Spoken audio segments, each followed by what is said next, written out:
compartirles, vamos a estar viendo no sé cuántas partes porque el libro de los Hechos continúa. Y es así como lleva el título las predicaciones que voy a estar compartiendo a partir del jueves pasado y los que continúen, Dios mediante, estaré compartiéndole los hechos continúan. Y hoy sería la segunda parte de precisamente de los hechos continúan. Le comparto nuevamente mi pantalla para que usted pueda conmigo tener la oportunidad de leer el título. Los hechos continúan y encontré una imagen que me parece muy acorde a lo que hemos estado compartiendo y lo que seguiremos compartiendo. Los hechos continúan y vemos ahí representadas personas en esos dibujos con una llama de fuego. A lo mejor los colores no son tan propios, pero me pareció una imagen que representa el libro de los Hechos, el Espíritu Santo manifestándose en personas que a su vez manifestarán al Espíritu del Señor en esta tierra. Y tomamos como base el versículo de Hechos, capítulo 1, versículos del 1 al 5, que lo tienen ustedes ahí en la pantalla, pero que también lo pueden leer conmigo nuevamente. Hace 8 días tomamos como base y como referencia este pasaje de la Escritura y hoy nuevamente lo haremos. Dice Hechos 1 del 1 al 5. Estimado Teófilo, en mi primer libro me refería a todo lo que Jesús comenzó a hacer y enseñar, hasta el día en que fue llevado al cielo, luego de darles instrucciones por medio del Espíritu Santo a los apóstoles que había escogido. Después de padecer la muerte, se les presentó dándoles muchas pruebas convincentes de que estaba vivo. Durante 40 días se les apareció y les habló acerca del reino de Dios. Una vez, mientras comía con ellos, les ordenó: no se alejen de Jerusalén, sino esperen la promesa del Padre, de la cual les he hablado. Juan bautizó con agua, pero dentro de pocos días ustedes serán bautizados con el Espíritu Santo. Esta es la palabra preciosa de nuestro Señor. Los hechos continúan. Haciendo un resumen de lo que vimos el día jueves pasado, primero vimos acerca del libro de los Hechos. El libro de los Hechos, hermano, como le decía en 2 frases o en 2 oraciones, es que el libro de los Hechos describe la obra del Espíritu Santo en y a través de los creyentes. Vuelvo a repetirle esto. El libro de los Hechos describe, porque al leerlo, si usted ya lo leyó y lo va a leer o lo seguirá leyendo, el libro de los Hechos describe la obra del Espíritu Santo en y a través de los creyentes. Quiero decir con esto que no solo de los apóstoles, porque se llama Hechos de los Apóstoles, pero realmente describe la obra del Espíritu Santo en y a través de todos los creyentes. Desde luego, podemos ver a todos los creyentes, los 120 en el día de Pentecostés, los 3,000 que se convirtieron con la predicación del apóstol Pedro, los 5,000 que después a través de Pedro y Juan rinden su vida a Jesucristo cuando ellos en el nombre de Jesús levantan a un cojo que tenía prácticamente toda su vida sin caminar, y cuando ven esa operación de milagro, mucha gente se asombra, se acercan, les predican el evangelio.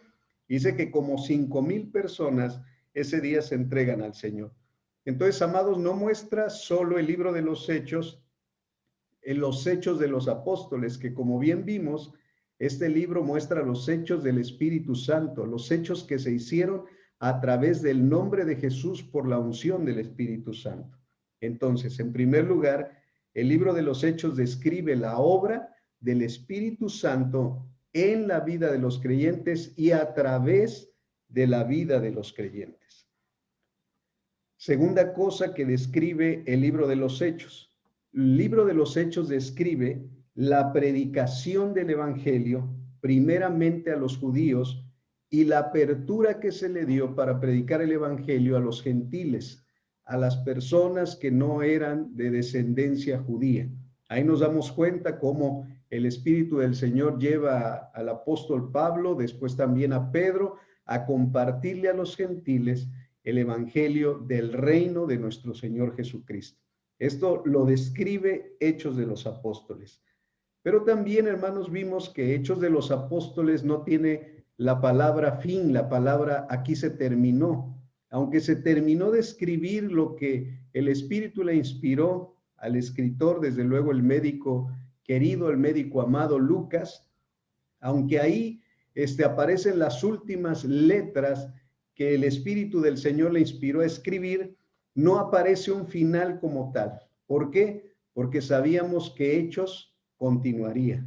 Los hechos del Espíritu Santo continuarían a través de la historia. Y desde esas primeras fechas que estamos hablando del año 33, entre el año 33 y el 34 después de Cristo, desde esas fechas hasta nuestros días, el Espíritu Santo ha estado operando en la vida de los creyentes. Ciertamente, hermanos, si el Espíritu del Señor hubiera inspirado a escribir todas las cosas que Él ha hecho, como dice uno de los evangelios, no bastarían libros, no bastaría tinta de ver cuántas cosas el Señor ha hecho. Hoy vemos en el libro de los Hechos cómo se encuentran personajes que sobresalen, nombres que sobresalen, como el de Esteban, el de Felipe, el del apóstol Pablo, el del apóstol Pedro, y tal vez otros que nombra. Pero ¿qué podemos decir, por ejemplo, de uno de aquellos que no se nombró, de los 120 el día de Pentecostés, que también fueron llenos del Espíritu Santo, que en algún momento ellos compartieron la palabra, que en algún momento ellos llevaron el evangelio a otras personas? ¿Qué podemos decir también de todos los que creyeron a Cristo, de esos 3,000 que creyeron a Cristo, como aquel varón etíope, el eunuco que había venido a adorar a Dios a Jerusalén, que ya iba de regreso y que el Espíritu de Dios le lleva al evangelista Felipe a que le compartiera el evangelio? ¿Qué me dice de ese etíope que llevó el evangelio? Es más, llevaba un libro, que es el libro de Isaías, y si se hubiera escrito qué hizo el Espíritu del Señor a través del etíope, porque no lo vemos registrado aquí, pero los hechos continuaron a través de la historia. Piense que hoy en día hay etíopes que creyeron en el Señor Jesucristo de hace tiempo, y Etiopía hoy en día es a lo mejor una nación que no ha conocido totalmente el evangelio, pero que a través de ese varón que fue a adorar a Jerusalén, que le predicó el evangelio Felipe, él llevó el evangelio hasta Etiopía. Ese evangelio que no podía entender porque sus ojos espirituales los tenía cegados, pero que el Espíritu del Señor los abrió, se los abrió a leer el libro del profeta Isaías, en lo que hoy conocemos como Isaías 53. La obra del Señor continuó, se siguió haciendo. Entonces, amados, el libro de los Hechos se sigue escribiendo, por decirlo así, aunque no de manera literal, pero se sigue escribiendo en la historia de todos los creyentes, de todas las grandes obras que tenemos que contar hoy en día que Dios ha hecho a través incluso de nosotros mismos. Así es que yo puedo decirle a usted, hermano, y referirme de manera personal a usted, que el libro de los Hechos se sigue escribiendo en usted y se sigue escribiendo a través de usted.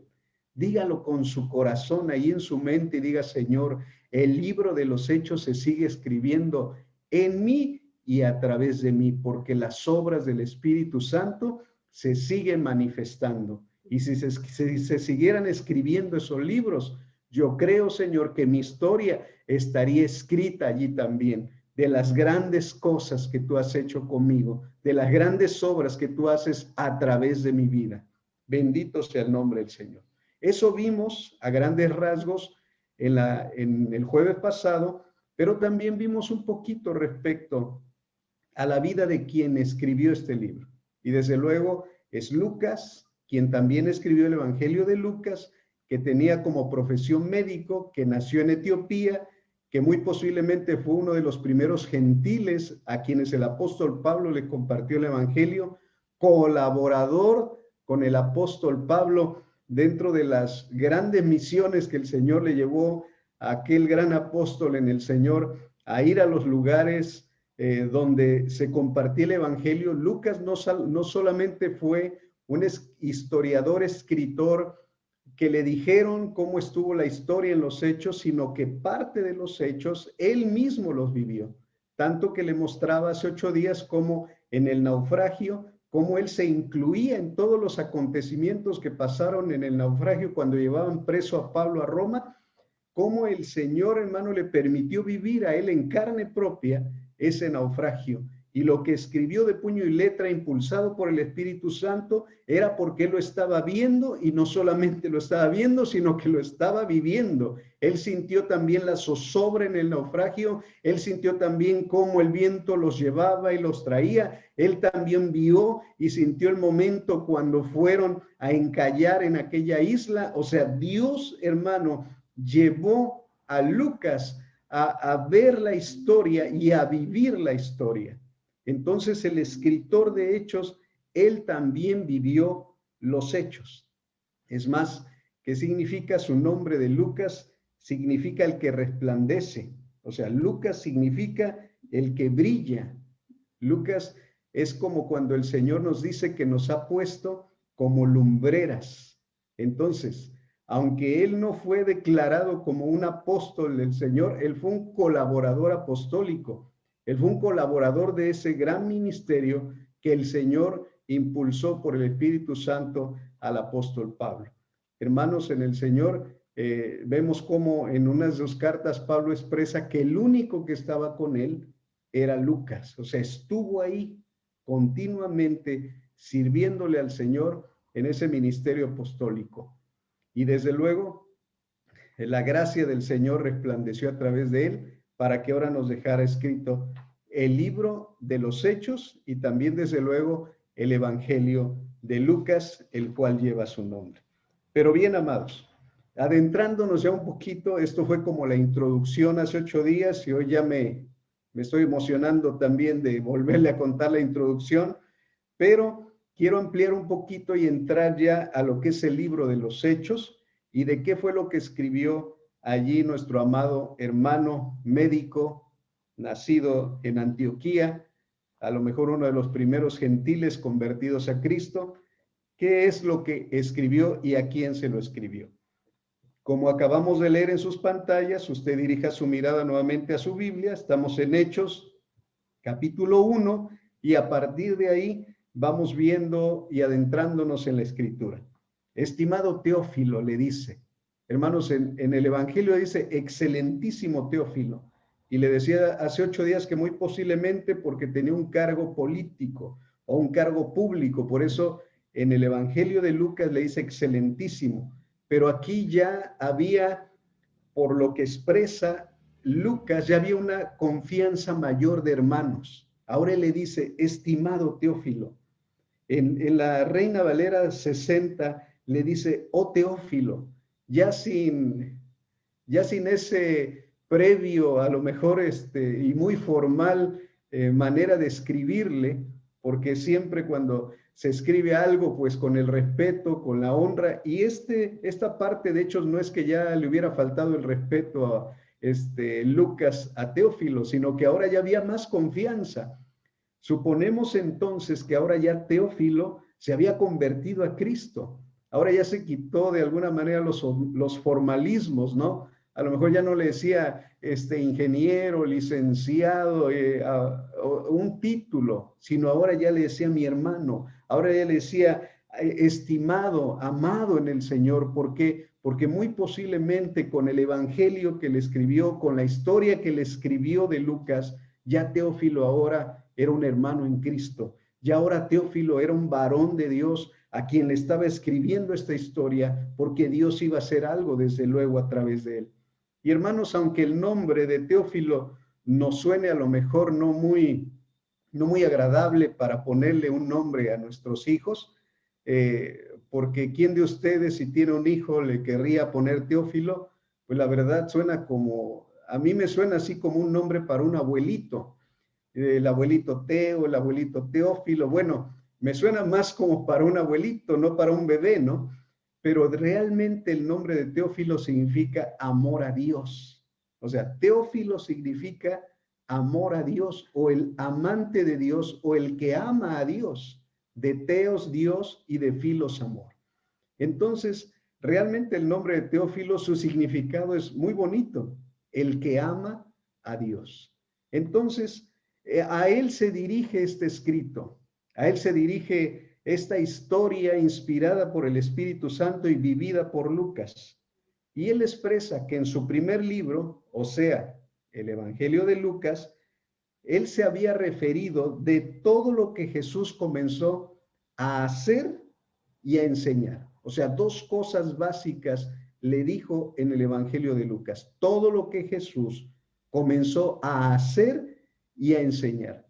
Entonces es muy bueno, hermanos, que como un complemento, yo sé que en algún momento de su vida cristiana ya leyó el Evangelio de Lucas, pero como ahorita estamos leyendo Hechos, es muy bueno que lo estemos combinando el Evangelio de Lucas también con el libro de los Hechos, para que nos metamos en el contexto de Lucas y de Teófilo, cómo es que le expresó en ese primer libro y cómo es que él le llevó el Espíritu Santo a escribir ese primer libro que ahora lo conocemos como el Evangelio de Lucas, pero que realmente no tenía un nombre. Alguien, los eruditos en algún momento se lo dieron y le pusieron el Evangelio de Lucas, pero realmente era el primer tratado, el primer libro, el primer rollo que le escribió Lucas el médico a Teófilo.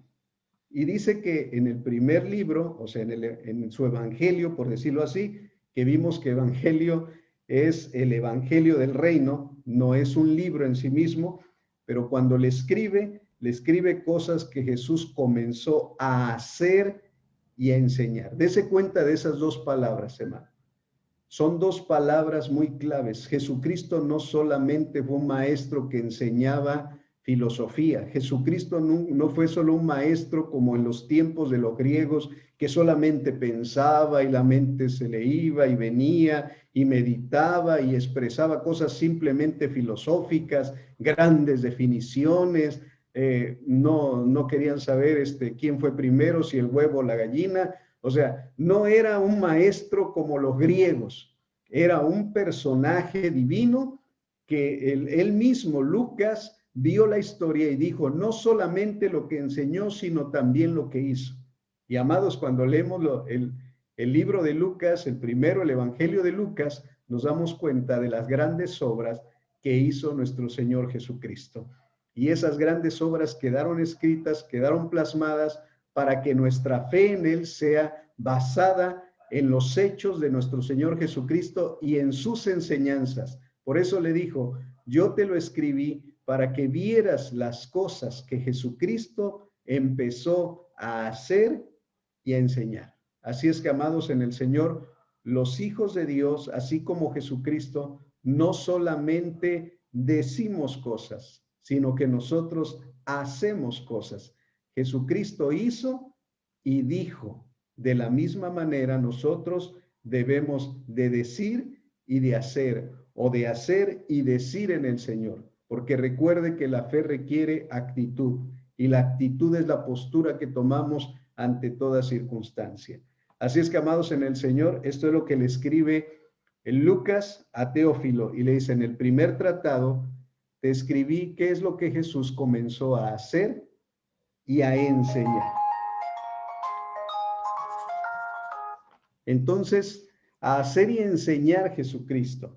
Él le escribió esto. Esto lo estoy retomando del versículo 1, donde le dice, estimado Teófilo, en el primer libro me refería a todo lo que Jesús comenzó a hacer y a enseñar.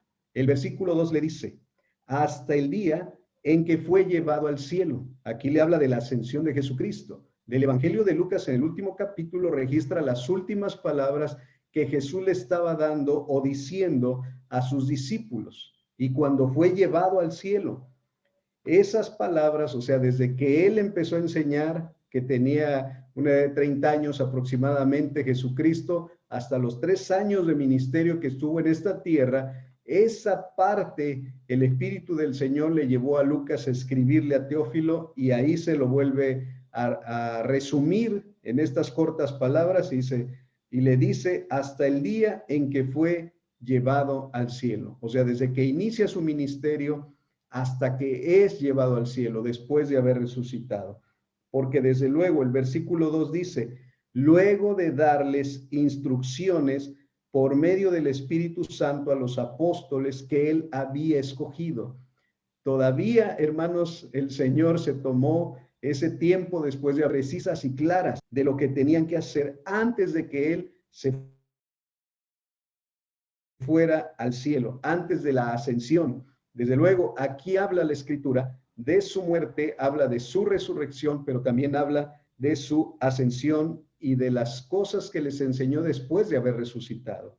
¿Por qué? Porque el versículo 3 dice, después de padecer la muerte, ahí habla de su muerte, se les presentó dándoles muchas pruebas convincentes que estaba vivo, ahí habla su resurrección, y dice, durante 40 días se les apareció y les habló acerca del reino de Dios. 40 días después de haber resucitado, se estuvo apareciendo a sus discípulos, y no solo a los discípulos, a los apóstoles, sino dice también el apóstol Pablo que a un grupo de más de 500 personas lo vieron vivo, hubo testigos, hubo testimonio, no fue un fraude, no fue que se robaron el cuerpo de Jesús, no fue que les mintieron, que no resucitó. Esto fue registrado, amados en el Señor, por muchos testigos. Así es que yo no quiero convencerle a lo mejor a usted que Jesucristo vive, porque ya usted está convencido de eso, pero bueno, hermanos, en medio de las circunstancias, cada uno de nosotros debe tener esa fe, debe tener esa certeza y esa confianza de que Jesucristo murió, resucitó, ascendió a la diestra del Padre y un día volverá por nosotros. Esa es nuestra esperanza y esa es nuestra fe. A veces se nos olvida, a veces nuestra mente no se centra en que nuestro Señor Jesucristo resucitó, en que nuestro Señor Jesucristo vive. Y eso a veces, hermano, necesitamos retomarlo, porque puede ser algo muy básico. A lo mejor usted en este momento está pensando, eso sí lo sé. O sea, yo sé que Jesucristo vive. Bueno, en todo momento se debe de manifestar en nosotros que Jesucristo vive. Porque cuando estamos felices, contentos, cuando nosotros nos va bien, cuando nosotros estamos, hermanos, disfrutando y gozando, si usted quiere de salud, si usted quiere de bienestar económico, si usted quiere de muchas cosas que a veces son cómodas y es bueno tenerlas, pero cuando estamos disfrutando de todo eso, a veces se nos olvida que tenemos un Cristo vivo o creemos en ese momento que sí, Cristo vive. Pero ¿qué pasa cuando viene aflicción? ¿Qué pasa cuando viene enfermedad? ¿Qué pasa cuando viene dolencia? ¿Qué pasa cuando en algún momento de nuestra vida las cosas no van bien? Cuando hay escasez económica, no hay a veces los recursos. Entonces es donde nosotros deberíamos de retomar esa fe sencilla en saber que nuestro Redentor vive, en saber que nuestro Redentor viene por nosotros pronto. Por eso, amados en el Señor, esto es como la base y el fundamento de los hechos. ¿Por qué? Porque no puede haber hechos del Espíritu Santo si no hubiera muerto Jesucristo. No puede haber hechos del Espíritu Santo si no puede haber resurrección. No puede haber hechos del Espíritu Santo si Jesús no hubiera ascendido y hubiera enviado al Consolador a esta tierra. Por eso, amados hermanos, esta es la base, este es el fundamento, porque usted dice Jesucristo ascendió, y cuando usted dice que Jesucristo ascendió es porque envió a otro igual que él, es porque no nos dejó huérfanos, es porque el Espíritu Santo vino, y por eso, hermanos, esta es la base firme de nuestra fe. Así es que, amados en el Señor, lo que estamos leyendo en este momento no son cuestiones de que ya me la sé, son cuestiones de decir, Señor, esta es la base sólida, este es mi fundamento, esta es la base de mi fe, esta es la base de mi vida, esta es la base de los hechos para que los hechos continúen. Saber que nuestro Señor Jesucristo murió y saber que nuestro Señor Jesucristo resucitó saber que nuestro Señor Jesucristo ascendió y saber que un día Él regresará y que al ascender, desde luego, envió su Espíritu Santo. Pero bueno, estoy en el versículo 3. Después de padecer la muerte, se les presentó dándoles muchas pruebas convincentes. En otra versión dice pruebas indubitables, pruebas que tienen, amado hermano, la certeza porque se vieron, porque lo vieron testigos. Como lo dice la NBI, pruebas convincentes de que estaba vivo. Se les apareció durante 40 días. Y una vez, y esto es muy importante, hermanos, dice que una vez mientras estaban comiendo, qué inspiración del Espíritu del Señor. Un ambiente, imagínense, de mesa, donde están tal vez en otra cena, ahí llega Jesucristo, se les aparece, se sienta a comer con ellos. Amados en el Señor, esto es glorioso. ¿Cuántos de nosotros quisiéramos tener ya el privilegio de ver a nuestro amado Señor sentado? Pero por eso envió a su Espíritu Santo. Por eso el Espíritu Santo está entre nosotros, porque hoy nos podemos sentar hacia su mesa como en aquel día. Está registrando Lucas y dice, se sentó a comer con ellos. Se sentó a comer con ellos. Qué privilegio que de manera directa se sienta y les empieza a expresar enseñanzas. Al principio dice que cuando se les apareció algunos no lo identificaban, pero ahora ya había confianza. Ahora ya se había llenado nuevamente el ambiente familiar con nuestro Señor Jesucristo y sus apóstoles. Siéntate, Jesús, come con nosotros, comeré con ustedes. Amados, aunque tenía un cuerpo nuevo y glorificado, tenía la capacidad de ingerir alimentos y ahora se sentaba con ellos a comer. Y en ese sentarse es muy bueno. Es muy bueno cuando se sienta una vez a la mesa y no solamente se sienta uno para ver las noticias o ver otra cosa, sino que se siente Jesús también con nosotros a comer.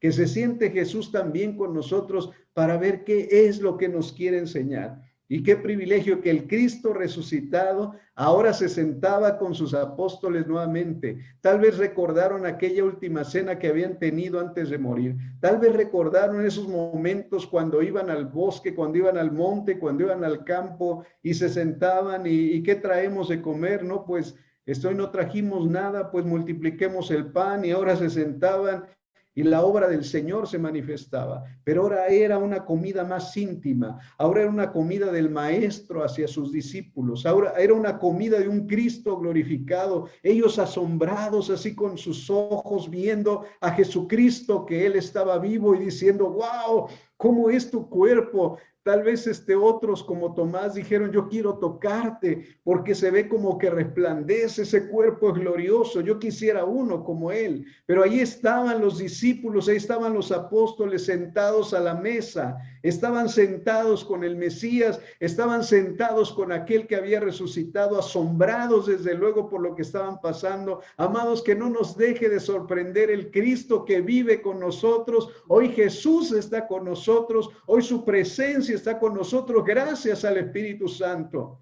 Que no se nos haga común, que no se nos pueda pasar un momento donde en saber que el Rey está sentado con nosotros y que nosotros estamos sentados a la mesa del Rey. ¿Cuántos se gozan por esto, hermano? Siéntate a un ladito, dile, papá, aquí estoy. ¿Qué me quieres decir hoy, Señor? Yo no estoy sentado en cualquier mesa, yo no estoy sentado, Señor, como veíamos el domingo, yo ni siquiera soy como un perrillo que está esperando la migaja de su amo. Ahora yo, Señor eterno, soy el que está sentado contigo a la mesa. Quiero oír, Señor, lo que tú quieres decirme a mí, yo quiero escuchar tu voz. ¿Qué me quieres enseñar, Señor? Era lo que los discípulos en ese momento estaban ahí, esperando, expectantes, estaban asombrados con el Cristo vivo. Hermano, asómbrese y diga, Jesucristo, vives. Tú vives, Señor. Y gracias porque nos dejas sentar a tu lado. Gracias porque nos dejas sentar a tu mesa y podemos disfrutar de tus platillos. El Señor dice que aderezaría mesa delante de nuestros angustiadores. Siéntate a la mesa, Siéntate a la mesa, dice el Señor. Y si tu angustiador viene y te aflige, el Señor pondrá mesa delante de tus angustiadores. Siéntate a comer con Jesucristo. Siéntate a comer con el Cristo resucitado, porque hay algo que te quiere enseñar y hay algo que Él te quiere ministrar. Yo, hermano, cuando veo este cuadro, digo, wow, el maestro se sentó. Yo recuerdo a María, que cuando llegaba, no María la mamá de Jesús, sino María la hermana de Lázaro, cuando Jesucristo llegaba a visitarlos porque era un amigo íntimo y quería en ese momento expresarles algo, María tomaba el tiempo, se acercaba a sus pies, se postraba delante de él y empezaba a recibir la palabra. Amados en el Señor, siéntate con Jesucristo, porque hay algo que nos quiere enseñar. Hay algo que el Señor nos quiere ministrar. Los hechos continúan y el Cristo resucitado se sigue manifestando por su Espíritu Santo a nuestra vida. Hoy el Señor, hermanos, te está hablando no solo a través de este hombre que está expresando palabras. El Espíritu del Señor algo te está trayendo a tu mente y a tu corazón, porque te dice, estás sentado a mi mesa, te dice, estás sentado en un palacio real, estás sentado en la silla real, estás conmigo, yo soy tu Señor, el Cristo que vive. Alabado sea el nombre del Señor. Por eso nos sentamos ahí y por eso tenemos la certeza y la seguridad en el Señor de que los hechos se siguen escribiendo, porque el Cristo que tenemos es un Cristo vivo, que vive para siempre. Por eso, amados en el Señor, dice que mientras comía con ellos, les ordenó, les dio una ordenanza, les dio un mandamiento. No les dijo, miren, esto si quieren lo hacen y si no quieren no lo hacen. No les dijo eso. No les dijo, es una opción, si quieren lo pueden hacer, si no, no. Hermanos, cuando el Señor da una orden, cuando el Señor da un mandamiento, hay que parar bien los oídos. Hay que escuchar la voz del Señor y a ver qué instrucción nos va a dar y no poner una actitud de nosotros como la de aquel hijo que le vas a dar una orden de que vaya a hacer un mandado, de que vaya a hacer algún quehacer de la casa y en vez de decir sí mamá y voy o decir sí papá, levanta los hombros y decir no quiero. No, el Señor Jesús quiere una actitud de estar atentos y a ver qué nos va a decir. Dice que les ordena y les dice algo, hermanos. Y les dice algo, es una orden en el Señor. Y les dijo, no se alejen de Jerusalén, sino esperen la promesa del Padre, de la cual les he hablado. Hermanos, es una orden. Es una orden, es un mandamiento, es algo que se tiene que cumplir. Y el corazón de los hijos de Dios ha sido un corazón moldeado para obediencia. Ha sido un corazón moldeado por el Padre y por su Espíritu Santo para obedecer lo que el Maestro, lo que el Mesías, lo que nuestro Señor nos está dando como instrucción. Ahora que nosotros hemos nacido de nuevo, tenemos un corazón dócil, tenemos un corazón obediente delante de la presencia del Señor. Por eso tenían que prestar mucha atención, porque era una orden, era un mandato. Él les dijo, no se vayan de Jerusalén, esperen ahí la promesa de la cual yo les he hablado. Amados en el Señor, recuerde que estamos viendo la base de que los hechos continúen. No puede haber hechos en la vida de nosotros que continúen si Cristo no hubiera muerto, si Cristo no hubiera resucitado y si Cristo no hubiera ascendido. Y si Cristo no hubiera ascendido, la promesa del Padre no hubiera llegado. Así es que yo encontré algo aquí muy importante, ¿va? Y el Señor me lo está poniendo muy fuerte en mi espíritu. Esto no es una opción, iglesia. Esto no es, ¿será que va a pasar en mí o será que no va a pasar en mí? Esto es un mandamiento del Señor, que tienen que esperar la promesa del Padre Celestial. Él les dijo, no se muevan de Jerusalén, vayan y esténse ahí en Jerusalén, porque algo va a acontecer, porque algo va a pasar. Y no se tenían que mover. Amados en el Señor me está impulsando a decirle esto. Si usted ha creído en el Señor Jesucristo y todavía la promesa del Padre no se ha manifestado en usted, no se mueva a hacer algo hasta que la promesa del Padre se cumpla en su vida. Ahora, ¿cuál es la promesa? No sé si a los hijos les ha pasado, a ver los niños que están por ahí, acuérdense cuando su papá les prometió algo y le dijo, mira hijo, yo te voy a comprar, no sé, un juguete, un celular, te voy a comprar una computadora, y el hijo está expectante, o el día de tu cumpleaños te voy a comprar un regalo. Y el hijo está expectante y viendo ya la fecha y marca el calendario y dice, ay, ya mero va a ser mi cumpleaños y papá me dijo que me va a comprar, que me va a llevar a comer pizza, que me va a llevar a un restaurante, ya me dijo que me va a comprar un celular, que va a comprar una computadora. Eso es una promesa y la está marcando en el calendario y va y dice, ya faltan 10 días, ya faltan 9 días, ya faltan 8 días y cada día está allí con el calendario. Imagínense esos niños como los apóstoles, ¿se acuerdan de lo que nos habló Jesús? Sí, ¿tú te acuerdas, Pedro? Sí, yo me acuerdo cuando el Señor nos decía, no, nos va a venir algo, el Espíritu Santo, no sabemos qué sea, no sabemos cómo sea, pero hay que esperarla, es como un regalo que vas a abrir, es como un regalo que tiene un gran moño y te estás expectante y dices, hay algo que el Señor nos dijo, esperémoslo. Pero ya está tardando, ¿qué hacemos? Mira, como que no viene la promesa, no, espérate, el Señor nos dijo, Él hará, acuérdate que Él nos dijo que resucitaría y resucitó, acuérdate de eso, el Señor es fiel, y animándose los unos a los otros y diciendo, esperemos la promesa del Padre, no nos movamos, si el Señor lo prometió, el Señor lo hará. Amados en el Señor, si el Señor te lo prometió, espera en fe, espera con una actitud de fe, porque la promesa del Padre es para todos los que creen en el Señor. La presencia, el poder del Espíritu Santo es para todos.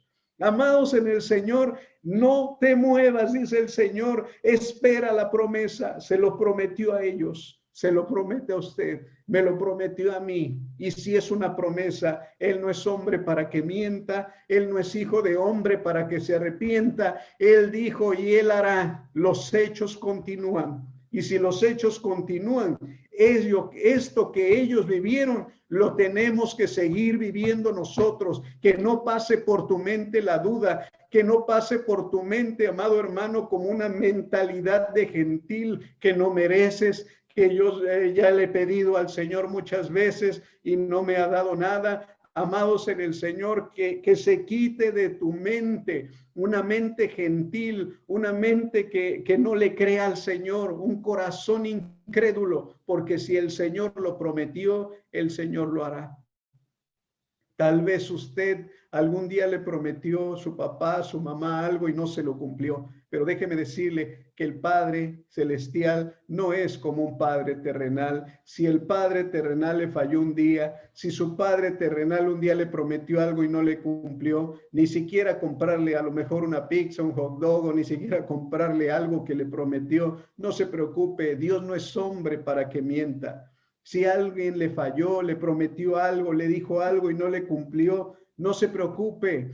Dios no falla, nunca ha fallado. Y si Él prometió algo, Él lo hará. Por eso les dijo Jesús, vayan a Jerusalén y esperen la promesa del Padre. Y concluyo con esto. Y dice el versículo 5, Juan bautizó con agua, pero dentro de pocos días ustedes serán bautizados con el Espíritu Santo. Ustedes serán bautizados con el Espíritu Santo para que los hechos continúen en estos días. Esta es la base. Cristo vive. Cristo fue ascendido. El Espíritu Santo vino, amados en el Señor. Esta es la base. Este es el fundamento de que los hechos continúen. Juan bautizó con agua. Si tú has sido bautizado con agua en el nombre de Jesús, has sido integrado en la iglesia de Cristo, el Señor te dice hoy, viene otro bautismo sobre tu vida, y es el bautismo en el Espíritu Santo. Es que empieces a hablar otras lenguas, es que el Espíritu del Señor te llene, es que la unción del Señor venga sobre ti, arrase, te llene en el nombre de Jesús. Ese es el poder que tenemos que esperar, esa es la presencia del Espíritu Santo, esa es la promesa, una gran promesa, amada iglesia, en el Señor. Esa es la llenura del Espíritu Santo. Es una promesa del Padre. No te lo promete el pastor, no te lo promete otro hermano, no te lo promete el vecino, la vecina. No, mi hermano, nos los ha prometido el Señor. Y el Señor no miente. Así es que, amada iglesia, si queremos seguir, continuar con que el libro de los Hechos siga adelante, la base y el fundamento es que Cristo, nuestro Señor y Salvador, Él murió, resucitó y ascendió y envió al Espíritu Santo, la promesa del Padre, el cual vendría sobre los apóstoles, sobre los discípulos y sobre todas las generaciones de cristianos en todo el mundo. Así es que, amados, por lo que el Señor veo que quiere hacer con cada uno de nosotros, la base y el fundamento para que los hechos continúen se llama manifestación del Espíritu Santo, la promesa del Padre sobre cada uno de nosotros. Juan bautizó con agua, pero ustedes serán bautizados con el Espíritu Santo no muchos días después de esto. Iglesia del Señor, quisiera en el nombre del Señor. Por eso Pablo dice, yo quisiera que todos profetizaran, porque eran llenos del Espíritu Santo. Amada iglesia, no espere más. No espere más. Dígale, Señor, me apropio de esa promesa en el nombre del Señor. Me apropio de esa promesa en el nombre del Señor. Me apropio de esa promesa. Cuente los días. Cuente los días. Le dijo, no muchos días después de esto. ¿Cuántos días pasaron? Pasaron 10 días para ellos. En el nombre del Señor. Ahora yo le digo a usted, ¿cuántos días más va a estar esperando? ¿Cuántos días más, amada iglesia? ¿Cuántos días más, amado hermano? Esto es para usted. Es una promesa. Es para usted.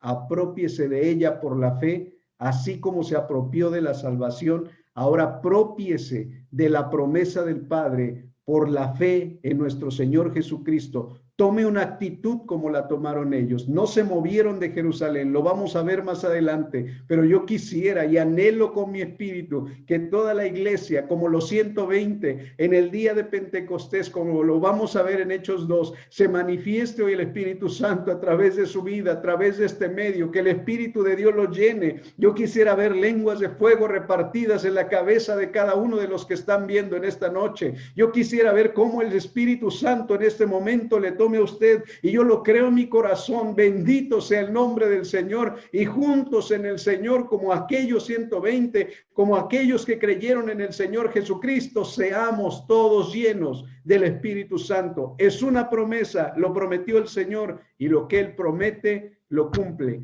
porque los hechos siguen, porque los hechos continúan, los hechos del Espíritu Santo a través de mi vida continúan, amada iglesia. Así es que oremos.